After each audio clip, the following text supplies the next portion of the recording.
Right, and I want to touch on one thing you said. This crime was horrendous. Murder itself in any circumstances is just terrible. It's horrific. It's violent. But Amanda Blackburn was pregnant. She was 12 weeks pregnant with an unborn child. That means they'll have to charge the killer with double homicide, correct? That is correct, yes. An unborn fetus is a person. Once you become pregnant, once it's recognized, once that fetus quickens, then that is a life under the eyes of the law. And she was 12 weeks along, so that's actually pretty deep into where we're getting near the end of the first trimester into the second trimester. So that's for all purposes under the code, a living person. So it is double homicide, and you're right, it does lead to the next phase, which is, are you then death penalty eligible? Killing, it probably would have been the case that these folks were death penalty eligible anyway, based on the fact that they had a robbery, a burglary coupled with a murder. That's enough right there.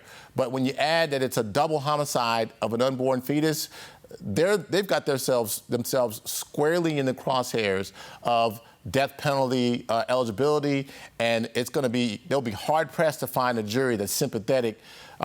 Here's a person really excited about a baby, really excited about this phase of her life. The family is probably just glowing every day watching this child grow, and you take that life away. And from what we've seen and read so far, it sounds like it was extremely just sort of unsympathetic to be over this woman, not having to, they could have accomplished this burglary. Right, they could have committed the robbery, sure, even assaulted her without killing her. Absolutely. She was not standing in their way to all the information that we have, preventing them from committing the crime. It was just a senseless act of violence. Now, legally speaking, quickly before we go, does the law state that it can be a double homicide if the woman is pregnant from the very beginning of the pregnancy, or is there a certain amount of weeks that she must be pregnant before it's counted as a double homicide?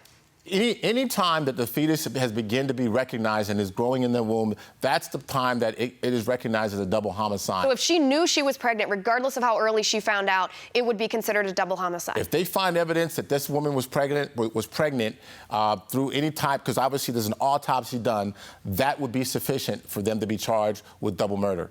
Now, we're almost out of time, but quickly, do you expect them to try to levy the death penalty against this young man? Well, you've got a couple of ages involved here. You've got one who's 18, one who's 21, and there's a third person, I guess, that was picked up more recently, one of whom was in the car and may or may not have known what was happening. It really gets complex about how you can charge and who can really be eligible for the death penalty in this scenario. But I expect that the age of the person, the 18-year-old, will become a pretty important factor. What's their background like? Have they done other similar crimes? Are they remorseful? Was that the person, for example, who told the police and maybe confessed along the way? Is there some reason to cut this person a break? The jury, the fact finder, who will decide the death penalty, will look at all these factors and say, hey, maybe there's a humanistic side to it anyway. It looks like the crime Right, they do take into account not only the age, but the factors of the individuals. That's correct. Austin, I appreciate your insight on this issue, and thank you for joining me today.